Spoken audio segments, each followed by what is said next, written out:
Captain America Brave New World is continuing its run through theaters in the States and across the world, but can serviceable comic book fights and half-baked Cold War type espionage plotline save this story from the mangled mess that has become the MCU phase 5.56666789. Honestly, I don't even know which phase we're in anymore, and I don't care. And if you're anything like me, you'll probably want to sit through this review. There are going to be spoilers, but honestly, the marketing does an excellent job of spoiling whatever dramatic tension could have existed in this film. From the trailers to the poster, they pretty much ruined the central plot surprise of Captain America Brave New World. It makes me question whether or not the marketing teams actually work with the filmmakers in any sort of capacity, because they seem to be just making trailers for movies that they've never heard of and have no concept of what they're actually making. All right, Captain America Brave New World was originally going to be titled Captain America New World Order, which I actually thought was a better title. It has a slightly different connotation than Brave New World, and I don't think Brave New World actually got fulfilled at all in terms of the legacy of that particular title. But it does tell us the story of Sam Wilson, the brand spanking new Captain America and former Falcon, as he is also known as his nom de guerre, getting caught up in the middle of evil stuff going on. You've got sneaky evil terrorist organizations doing evil international things, and we're supposed to think that it's a great crisis, but in reality it's not, because they're all just fighting over a big chunk of adamantium that's out in the middle of the ocean at the moment. And you have to be about at least 5 levels of comic book geek deep in order to even know or give a flying flip as to what adamantium is. And even myself, as a long tenured OG, that's an original geek for those of you that are uninitiated, even myself with a deep encyclopedia-like knowledge of comic books, Marvel, DC, what have you, I had no idea that adamantium was not a thing yet in this world. And beyond that, does it even really matter? I don't know. In my opinion, I like the film, so I do recommend it on the basis of the fights. The fights are fun, even if they bog down at times from stupid video game moves. I mean, there are literal stupid video game moves that I'm sure exist in one or more of these endless, plotless battle royal type video games. Yes, that is me shaking my old man, shaking my joystick at the digital clouds in the skies, because the most popular games nowadays have absolutely zero plot. They're all probably part of some sort of CIA MK Ultra experiment to brainwash our youth into being an easily triggered army of murderers. But that's a whole nother episode of Comic-Jutsu. That's right. This is JT back with you again, talking about the latest installment of the MCU. I did see this film as a step up, definitely. Even for the negatives that I've been listing here, I do see it as a step up, because I did appreciate what they were trying to do in terms of moving the tone of the film back towards that almost like 70s era, mysterious espionage type of film, in the vein of 3 Days of the Condor, or the Jackal, or Day of the Jackal. A few others that are not coming to mind at the moment. Like, what's the one about Woodward and what's his name, the Watergate guys, with Redford and Dustin Hoffman? Well, that movie. It kind of tries to be like all those without a central mystery, because the ultimate mystery is just kind of like who's behind this. Not exactly like what they're trying to accomplish, because even by the end of the film, you have no idea what they were trying to accomplish. It's just a bunch of chaos. that's inflicted by the antagonist that we eventually learn is, of course, there's a little spoiler, but listen anyway. It's the leader. It's no big deal, because if you know who the leader is, you're going to go into it, and maybe you'll completely hate the version that they do. They make him. He looks like the scrotum head villain from the bad Green Lantern movie from a decade ago. So they go with that weird the weird McFarlane. As our friends across the pond would say, ball bag head. Look for the leader instead of the kind of smooth cone head appearance. And they supplement the leader, of course, with the introduction of the Red Hulk. Yay, I guess. And the major, what should be named villains, are supposed to represent the Serpent Society, but man, they dropped the ball hard on representing the Serpent Society. The film is filled with great actors. I mean, the performances are solid from across the board. Definitely cannot complain at all about the performances. I mean, Anthony Mackie is perfectly serviceable as Sam Wilson, Captain America, but the script does not give him anything to work with. He just kind of reacts to the events of the film from beginning to end, much like he's an observer. I mean, he really doesn't seem to have a narrative thrust or thread that he enacts through the film to be an active protagonist. He's mostly a passive observer, which is like the hallmark of bad writing. But this is what Disney gives us as of late. And it's going to take a 70s era collapse of the Disney cinematic machine for it to change. If you're old enough to remember, Disney used to release these animated features and these goofball like family features, some of which I absolutely love. Don't get me wrong, like Pete's Dragon, that's one of my all-time favorites. It's a mix of live action and then also animation. And like the Herbie films and that sort of stuff. But they kind of established a tone and a pattern that just became painfully predictable. And the MCU, the Marvel Universe films, and whatever's on Disney Plus, whatever they call that, I guess it's part of the MCU, they've achieved that point. We're at that point where they are all painfully predictable. You pretty much from the get-go, you understand exactly what the tone of the film is going to be. There are not going to be any sort of surprises. Marvel and Disney have moved into what we call in wrestling hot shotting. Okay, when you hot shot a wrestling show, whether it be live in person or on television, what have you, that you hot shot it by introducing a well-known personality, a well-known character. Hulk Hogan, Ric Flair, the names that John Cena, The Rock. One of those guys shows up.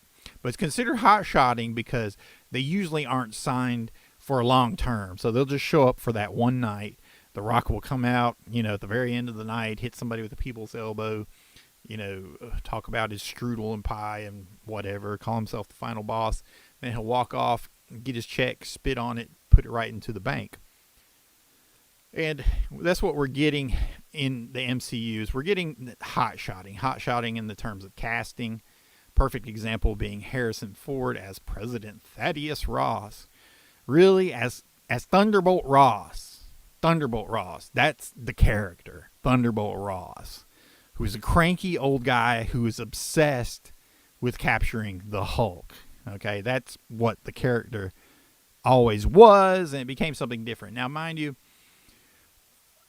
full disclosure, I don't buy Marvel comics anymore. They're horrible. Pissed me off literally as a fan when they spit on me and everyone that had grown up with and followed Spider-Man, the Amazing Spider-Man, up to 2007, when they decided to pull some bull crap and essentially end the entire Peter Parker story by having him make a deal with the devil. That's another spoiler, but I'm trying to save you from that. You don't need to go that far.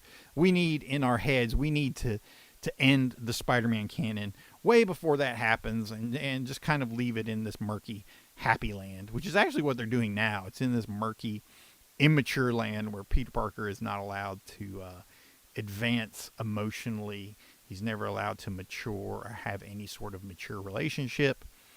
Everybody he knows is some sort of Spider or Venom gimmick character. So yeah, that's where we are with that. So I don't read their crap anymore. They made it loud and clear that they did not want me as a fan anymore. They betrayed all of the trust that I had put into them by doing what they did. Okay, so Harrison Ford as President Ross, as Thunderbolt Ross. Give me a break. Who cares? This is the biggest example of hot-shotting, and it's like, who cares? Yeah, Harrison Ford was great as Han Solo. Yeah, of course Harrison Ford is Indiana Jones, though I would like to see them recast that film, that series at this point, because he's kind of played it all the way out through the end. But you know what? He has crapped on Star Wars.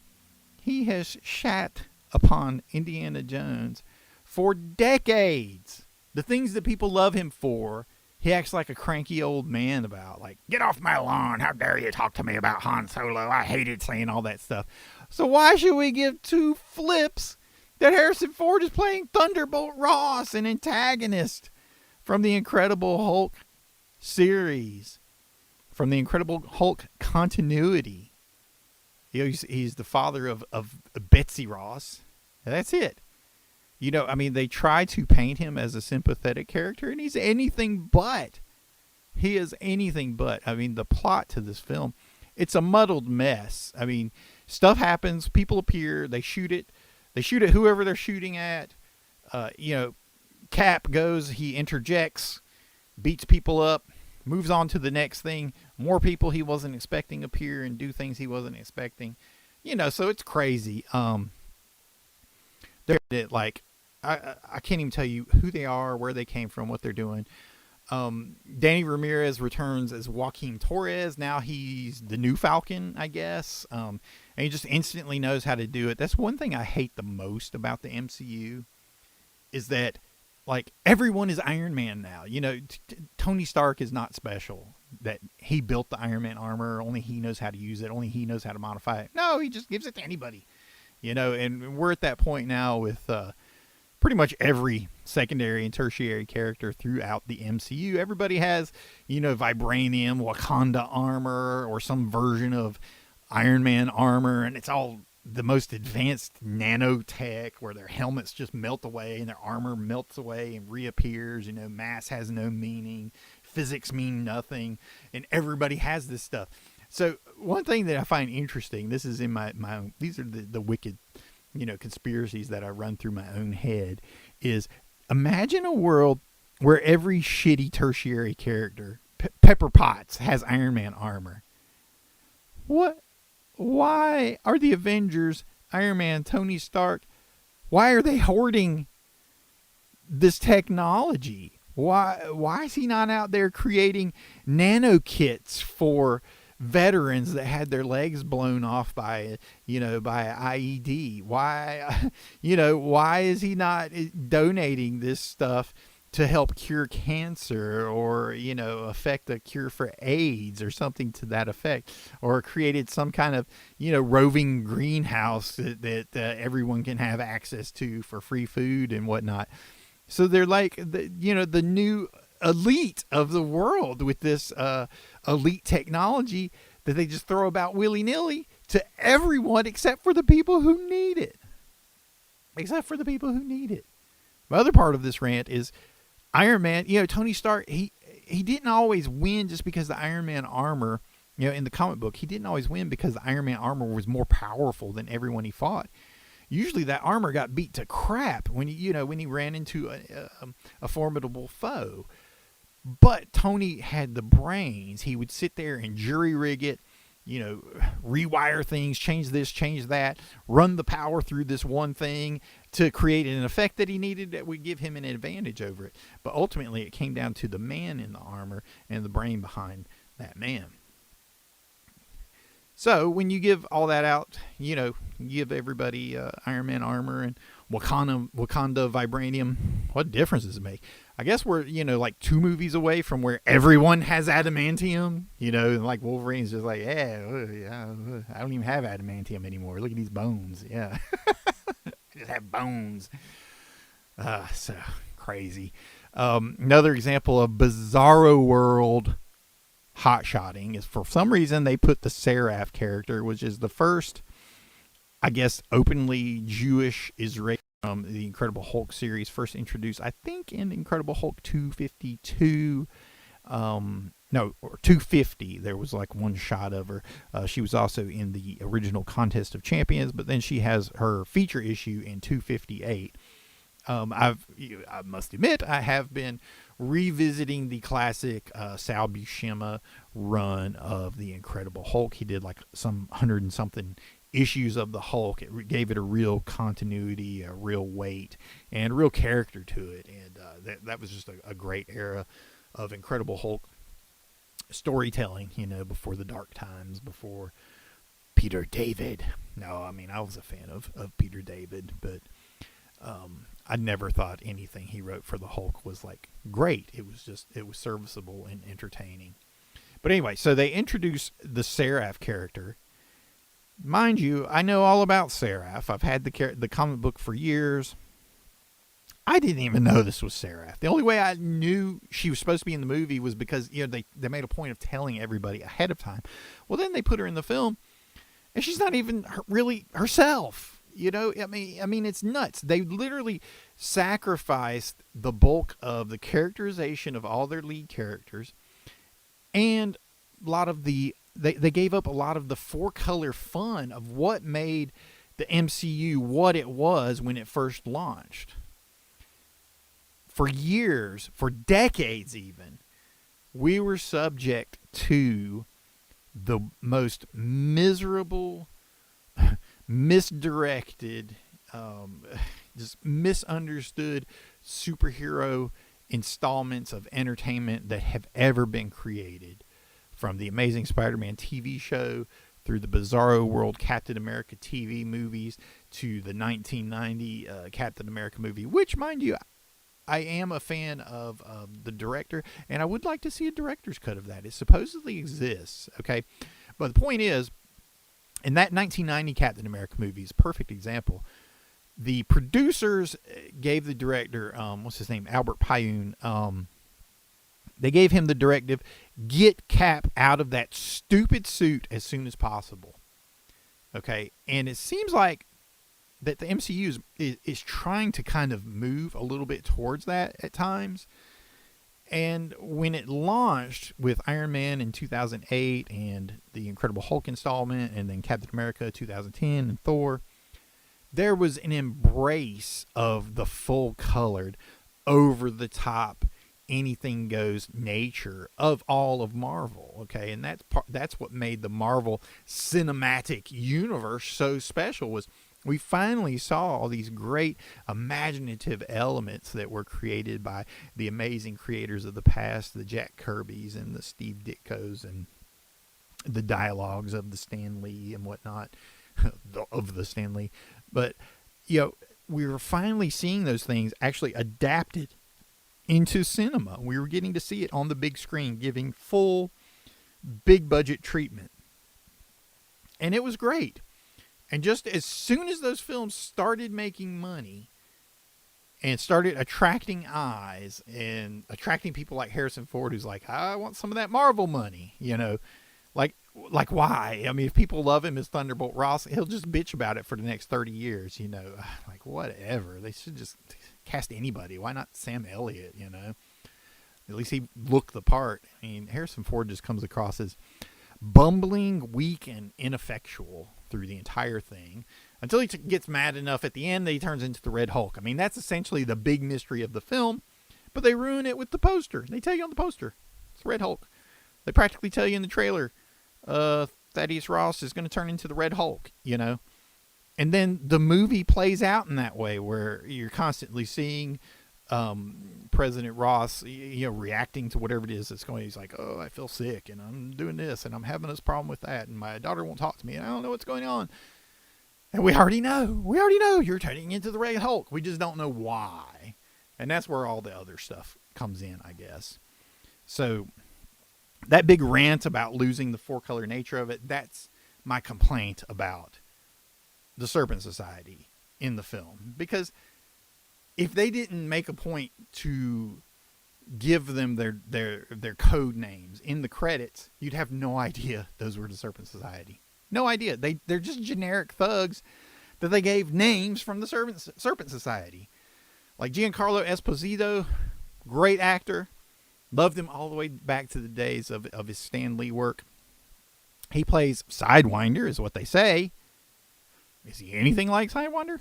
No. Does he have a costume like Sidewinder? No. I think he maybe had like one snake motif, some symbol or something. That's what all of them had, was like one little thing. They're like, oh, it's some sort of snake head there. Oh, he must be Sidewinder. Oh. Well, in the comics, Sidewinder could teleport. I mean, they couldn't tell me. They couldn't even justify having him teleport at all, like making it a limited ability. Just something cool to make it a little more than just a goddamn generic thug. You can't do that. Don't give me generic thugs, because we have brilliant action series out there, like the John Wick stuff, where he's chopping through guys like there's no tomorrow, and we see plenty of generic thugs. It's the full color nature is part of the appeal of the Marvel Universe. They've lost it. They are intentionally hiding it. Intentionally. They intentionally hire writers that know nothing about comic books, and then they tell them. And this is almost a quote. I wish I could remember what it was from, but there was a guy that was involved in the Marvel writers' room, and he said, the first thing they told me was, don't read the comics. That's the first thing they told him. Don't read the comics. To use built upon adapting these classic storylines and classic characters. Once it made money, they stopped adapting the storylines. They stopped introducing the classic characters. They stopped going all the way with all the four-color aspects. Now, mind you, there are still some entries that do go all out and do this and that, but it seems to be more missed than hit as of late, at least to me. And there seems to be a movement towards, quote-unquote, getting Cap out of that damn suit. Okay? That's the way it comes across to me. Anthony Mackie isn't given anything to work with in this film. There's little to zero characterization for Sam Wilson in this. I mean, he has the character of a cardboard box. It's pretty terrible. And the thing is that they had the elements to actually really tell an interesting and engaging story. I'm not going to dive into that completely yet. But they had Isaiah Bradley, the original Captain America. He appears in a small piece in it. And that character, to me, has so much subtext attached to him that they could have done a lot better job of working with that and using that to build a bit more of a compelling storyline, especially when when we're working in the subtext of how our own government mistreats its own soldiers, and that's all baked into the story of Isaiah Bradley. So, a lot of potential. They had a lot of things there. All they needed me. If I was there, I could have straightened this crap out for them. But they don't want me anymore. They don't care. They don't care. They don't care. They don't care about the characters. They don't care about you. They don't care about the Marvel. They don't care about anything except that dollar. And they want people who don't know anything about the comic books to convince you that comic books are stupid and only they can actually tell the stories the way that they're supposed to be told. All the while denying the excellent storytelling that created the foundation for these characters that were used to build this Marvel Cinematic Universe. They're denying those classic stories, denying the classic characters, and they're just pumping out crap. Like I said at the beginning, the fights are serviceable if you can make it through, the painful video game power-up moves which I can't wait to see, and whatever they're in, whatever the latest stupid battle royal game is, Rivals or Fortnite or what have you. I'm sure that there are moves in that are exact video game power up, just whoosh, explosions of energy and whatever. They're not actual maneuvers like martial arts, so to speak. That said, I did enjoy the martial arts. I mean, they're continuing to use that kind of watered down Hong Kong style where everything's in this rhythm, 1 and 2 and 3 and 4 and on every number, not the and, is when something happens. So 1 punch and block and kick and back to a throw. And 1 and 2 and 3 and 4 and 1 and 2 and 3 and 4 and that's the rhythm of their fights. And because of that, they're becoming quite stale. But it was okayish. I enjoyed it enough. I was with my good friend actually who invited me. I did go see an advanced screening, and I should have reviewed this right after the advanced screening to get this up early, but I don't care anymore. I don't care. I'm just doing this. This is literal content. That's all this is, to just keep the awareness of Comic-Jutsu out there. So I said I'll just get around to it when I get around to it. So here we are. So fights are decent-ish. So if you're a fan of fights, definitely do recommend that. It was decent, I guess, seeing the Falcon fight the Red Hulk at the end. But yeah, I mean, it's a film with zero dramatic tension. And the central catalyst of the plot, which is the appearance of this adamantine celestial in the middle of the ocean, it picks up from that dangling plot line from the Eternals years ago, which I actually liked aspects of the Eternals. It just needed to be sharpened up and a little bit better written. But anyway, so this celestial is now going to be the source of adamantium in the MCU, which, I mean, to me is just bizarro. It's like, why even? Like, why, period? And the entire plot line is about the president trying to create a treaty with the various nations of the world as to how they're going to divide up this giant chunk of adamantium. That's the plot line. And let me tell you what, there's no dramatic tension to that. None. Zero. Nothing.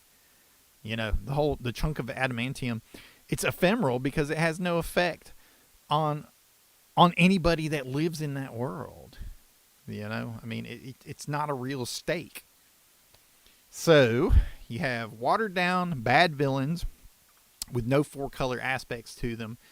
You have misused character, completely underused in the way of Isaiah Bradley. And you have a main antagonist who's presented as a protagonist, almost against type, in President Thaddeus Thunderbolt Ross, where they try to make him sympathetic, and he's one of the most unsympathetic, unlikable characters to ever come out of Marvel. Ever. Which I guess that's why they cast Harrison Ford, but I don't know. It seems like there were a lot of rewrites in, throughout the creation of this particular cinematic work, so I don't know what their original intention was to it. Maybe we'll find out in 5 years or whatever. But anyway, serviceable fights, bizarro world cameos, watered down villains, and zero dramatic tension. That is the appeal of Captain America: Brave New World. Today's episode has been brought to you by the Comic Book Shop, located in Troy, North Carolina. That's right, the Comic Book Shop specializes in both classic and newly released titles.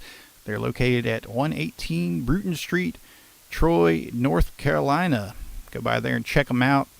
I pick up a lot of my books from there. Sadly I don't get anything Marvel from them anymore, but I pick up plenty of Image books and other fun independent books, and of course the occasional DC book or two. That is the Comic Book Shop in Troy. Tell them JT sent you. They'll give you a discount. Thanks for listening. This is JT bringing you Comic-Jutsu.